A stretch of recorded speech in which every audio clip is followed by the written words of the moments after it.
ಪಕ್ಷದ ವರಿಷ್ಠರಾದಂತಹ ಹಾಗೂ ಕರ್ನಾಟಕ ರಾಜ್ಯದ ಉಸ್ತುವಾರಿ ಪ್ರಧಾನ ಕಾರ್ಯದರ್ಶಿಗಳಾದಂಥ ಸುರ್ಜೇವಾಲಾರವರು ಇತ್ತೀಚೆಗೆ ಬೆಂಗಳೂರು ನಗರಕ್ಕೆ ಭೇಟಿಯನ್ನು ಕೊಟ್ಟು ಅಲ್ಲಿ ಕಾರ್ಯಕರ್ತರ ಹಾಗೂ ಎಲ್ಲ ಪಕ್ಷದ ಮುಖಂಡರುಗಳ ಮಂತ್ರಿಗಳ ಜೊತೆ ಶಾಸಕರುಗಳ ಜೊತೆ ಚರ್ಚೆಯನ್ನು ಮಾಡಿ ಸ್ಪಷ್ಟವಾದ ಒಂದು ನಿರ್ದೇಶನವನ್ನು ನೀಡಿದ್ರು. ಯಾವುದೇ ಕಾರಣಕ್ಕೂ ಪಕ್ಷದ ಶಿಸ್ತನ್ನು ಉಲ್ಲಂಘನೆಗಳನ್ನು ಮಾಡಬಾರದು. ತಮ್ಮ ಯಾವುದೇ ಹೇಳಿಕೆಗಳನ್ನು ಹೇಳಬೇಕು ಅಂತ ಹೇಳಿದ್ರೆ ಅದ್ರ ಬಗ್ಗೆ ಯೋಚನೆಯನ್ನು ಮಾಡಬೇಕು. ಹಾಗೆ ತಮಗೆ ಏನಾದರೂ ಹೇಳಬೇಕು ಅನಿಸಿದ್ರೆ ಅದನ್ನು ತಾವುಗಳು 4 ಗೋಡೆಗಳ ಮಧ್ಯದಲ್ಲಿ ಅದರ ಬಗ್ಗೆ ಚರ್ಚೆ ಆಗಬೇಕು ಅಂತ ಒಂದು ಸ್ಪಷ್ಟವಾದ ನಿರ್ದೇಶನವನ್ನು ಅವ್ರು ನೀಡಿದ್ರು.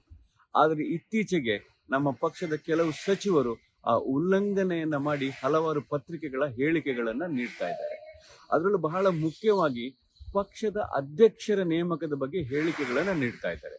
ನಾನು ಒಬ್ಬ ಕಾಂಗ್ರೆಸ್ ಪಕ್ಷದ ಕಾರ್ಯಾಧ್ಯಕ್ಷನಾಗಿ ಅವರಲ್ಲಿ ಒಂದು ಮನವಿಯನ್ನು ಮಾಡ್ಕೊಳ್ಳೋದೇನಂತ ಹೇಳಿದ್ರೆ, ಪ್ರಪ್ರಥಮವಾಗಿ ಕಾಂಗ್ರೆಸ್ ಪಕ್ಷದ ಅಧ್ಯಕ್ಷನನ್ನ ಯಾವ ರೀತಿ ಒಂದು ಆಯ್ಕೆ ಮಾಡ್ತಾರೆ ಅನ್ನೋದನ್ನ ತಮ್ಮ ಗಮನದಲ್ಲಿ ಇಟ್ಕೊಳ್ಬೇಕು. ಕಾಂಗ್ರೆಸ್ ಪಕ್ಷದ ರಾಜ್ಯದ ಅಧ್ಯಕ್ಷನ ಆಯ್ಕೆ ಮಾಡಬೇಕಾದ್ರೆ ಅದು ಶಾಸಕರ ಅಭಿಪ್ರಾಯವನ್ನು ಕೇಳೋದಲ್ಲ. ಶಾಸಕರ ಅಭಿಪ್ರಾಯವನ್ನು ಕೇಳೋದು ಮುಖ್ಯಮಂತ್ರಿಗಳನ್ನ ಮಾಡಬೇಕಾದ್ರೆ ಮಾತ್ರ. ಕಾಂಗ್ರೆಸ್ ಪಕ್ಷದ ಅಧ್ಯಕ್ಷನ ಮಾಡಬೇಕು ಅಂತ ಹೇಳಿದಾಗ ಕಾಂಗ್ರೆಸ್ ಪಕ್ಷದ ಉಸ್ತುವಾರಿ ಪ್ರಧಾನ ಕಾರ್ಯದರ್ಶಿಗಳು ಸುಮಾರು 7-8 ವರ್ಷಗಳಿಂದ ಈ ಕರ್ನಾಟಕ ರಾಜ್ಯದ ಉದ್ದಗಲಕ್ಕೂ ಅವರು ಪ್ರವಾಸವನ್ನು ಮಾಡಿದ್ದಾರೆ. ಅದೇ ರೀತಿ ವೇಣುಗೋಪಾಲ್ ರವರು ನಮ್ಮ ಉಸ್ತುವಾರಿ ಆಗಿದ್ದಂಥವರು. ಸುಮಾರು 6 ಜನ ಕಾಂಗ್ರೆಸ್ ಪಕ್ಷದ ಕಾರ್ಯದರ್ಶಿಗಳು, ಅಖಿಲ ಭಾರತ ಮಟ್ಟದ ಕಾರ್ಯದರ್ಶಿಗಳು ಇವತ್ತು ನಮ್ಮ ರಾಜ್ಯದಲ್ಲಿ ಕೆಲಸವನ್ನು ಮಾಡ್ತಾ ಇದ್ದಾರೆ. ಅದಕ್ಕಿಂತಲೂ ಬಹಳ ಮುಖ್ಯವಾಗಿ ನಮ್ಮ ಇವತ್ತು AICC ಅಧ್ಯಕ್ಷರಂತ ಮಲ್ಲಿಕಾರ್ಜುನ್ ಖರ್ಗೆ ಸಾಹೇಬರು ಕಳೆದ 50 ವರ್ಷಗಳಿಂದ ಕಾಂಗ್ರೆಸ್ ಪಕ್ಷದ ಪ್ರತಿಯೊಬ್ಬ ಕಾರ್ಯಕರ್ತನ ಬಗ್ಗೆ, ಕಾಂಗ್ರೆಸ್ ಪಕ್ಷದ ಆಗು ಹೋಗುಗಳ ಬಗ್ಗೆ ಸಂಪೂರ್ಣ ಮಾಹಿತಿ ಇದೆ. ಇವರುಗಳ ಎಲ್ಲದನ್ನ ಗಣನೆಗೆ ತೆಗೆದುಕೊಂಡು ಕಾಂಗ್ರೆಸ್ ಪಕ್ಷದ ಅಧ್ಯಕ್ಷರ ಆಯ್ಕೆ ಮಾಡುವಂಥದ್ದು. ಅದರಲ್ಲೂ ಮುಖ್ಯವಾಗಿ ಕಾಂಗ್ರೆಸ್ ಪಕ್ಷದ ಅಧ್ಯಕ್ಷರ ಆಯ್ಕೆ ಆಗುವಂಥವ್ರು ಪಕ್ಷದಲ್ಲಿ ಎಷ್ಟು ನಿಷ್ಠೆಯಿಂದ ಇದ್ದಾರೆ, ಪಕ್ಷದ ಕಾರ್ಯಕರ್ತರ ಜೊತೆ ಏನ್ ಮಾಡಿದ್ದಾರೆ, ಪಕ್ಷಕ್ಕೆ ಅವರ ಕೊಡುಗೆಗಳೇನು, ಇದನ್ನ ಗಣನೆಗೆ ತೆಗೆದುಕೊಂಡು ಅಧ್ಯಕ್ಷ ನೇಮಕವಾಗುತ್ತದೆ ಹೊರತು ಮಾಧ್ಯಮಗಳ ಎದುರಿಗೆ ಬಂದು ಅಧ್ಯಕ್ಷರ ನಾನಾಗಬೇಕು ನೀನಾಗಬೇಕು ಅನ್ನೋದ್ರಲ್ಲಿ ಪಕ್ಷದ ಅಧ್ಯಕ್ಷರ ಆಗೋದಿಲ್ಲ ಅನ್ನೋದನ್ನ ಅವರು ತಿಳ್ಕೊಳ್ಬೇಕು.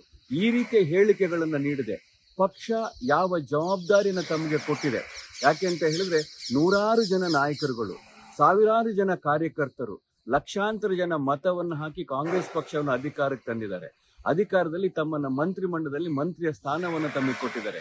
ತಮ್ಮ ಜವಾಬ್ದಾರಿನ ಅರ್ಥಕೊಂಡು ಕಾಂಗ್ರೆಸ್ ಪಕ್ಷದ ಕಾರ್ಯಕರ್ತರೊಂದಿಗೆ, ಶಾಸಕರುಗಳೊಂದಿಗೆ, ಅದೇ ರೀತಿ ಜನರೊಂದಿಗೆ ಅವರ ಕಷ್ಟ ಸುಖಗಳಿಗೆ ನೀವು ಸ್ಪಂದನೆಯನ್ನ ಮಾಡಬೇಕೇ ಹೊರತು ಪಕ್ಷದ ಅಧ್ಯಕ್ಷಗಳ ಚರ್ಚೆಗಳ ಬಗ್ಗೆ ಆಗಲಿ ಅಥವಾ ಮುಖ್ಯಮಂತ್ರಿ ಬದಲಾವಣೆಗಳಾಗಲಿ ಇನ್ನು ಮುಂದೆ ಮಾಡಬಾರದು. ಒಂದು ವೇಳೆ ಇಂಥವ್ರು ಯಾರೇ ಮಾಡಿದ್ರು ಅವರಿಗೆ ವರಿಷ್ಠ ಮಂಡಳಿ ಅವರ ಮೇಲೆ ಶಿಸ್ತಿನ ಕ್ರಮ ತೆಗೆದುಕೊಳ್ಬೇಕಂತ ಹೇಳಿ ಒಬ್ಬ ಕಾರ್ಯಾಧ್ಯಕ್ಷನಾಗಿ ನಾನು ಇವತ್ತು ಒತ್ತಾಯವನ್ನು ಮಾಡ್ತಾ ಇದ್ದೇನೆ. ಇವತ್ತು ಮುಖ್ಯ ಕಾರಣ ಇವತ್ತು ಮಾಧ್ಯಮದ ಮುಂದೆ ಬರಲಿಕ್ಕೆ ಅಂತ ಹೇಳಿದ್ರೆ, ಇವತ್ತು ಬಹಳಷ್ಟು ಜನ ಕಾರ್ಯಕರ್ತರು ರಾಜ್ಯದ ಉದ್ದಗಲಕ್ಕೂ ನಮಗೆ ಇವತ್ತು ಫೋನ್ಗಳ ಮುಖಾಂತರ ನನಗೆ ಹೇಳ್ತಾ ಇದ್ದಾರೆ, ಸರ್ ಪಕ್ಷದ ವರಿಷ್ಠ ಮಂಡಳಿಯ ಈ ಒಂದು ನಿರ್ದೇಶನ ಕೊಟ್ಟರು, ಇವರು ಹೇಳಿಕೆಗಳನ್ನು ಕೊಡ್ತಾ ಇದ್ದಾರೆ, ಇದನ್ನ ತಾವು ವರಿಷ್ಠರ ಗಮನಕ್ಕೆ ತರಬೇಕು ಅಂತ ನನಗೆ ಬಹಳಷ್ಟು ಜನ ಹೇಳಿರೋದ್ರಿಂದ ಇವತ್ತು ಮಾಧ್ಯಮದ ಮೂಲಕ ಮತ್ತೊಮ್ಮೆ ಎಲ್ಲ ಸಚಿವರುಗಳಿಗೆ, ಶಾಸಕರುಗಳಿಗೆ ಯಾವುದೇ ಕಾರಣಕ್ಕೂ ಪಕ್ಷದ ವರಿಷ್ಠ ಮಂಡಳಿಯ ಒಂದು ಆದೇಶವನ್ನ, ಶಿಸ್ತನ್ನ ಉಲ್ಲಂಘನೆ ಮಾಡಬಾರದು ಅಂತ ಹೇಳಿ ಮತ್ತೊಮ್ಮೆ ತಮ್ಮಲ್ಲಿ ಮನವಿ ಮಾಡ್ಕೊಳ್ತಾ ಇದ್ದೇನೆ. ಲೇಟೆಸ್ಟ್ ಹಾಗೂ ಇಂಟ್ರೆಸ್ಟಿಂಗ್ ಸುದ್ದಿಗಳಿಗಾಗಿ ಬಾಸ್ ಟಿವಿ ಕನ್ನಡ ಚಾನೆಲ್ನ ಸಬ್ಸ್ಕ್ರೈಬ್ ಮಾಡಿ.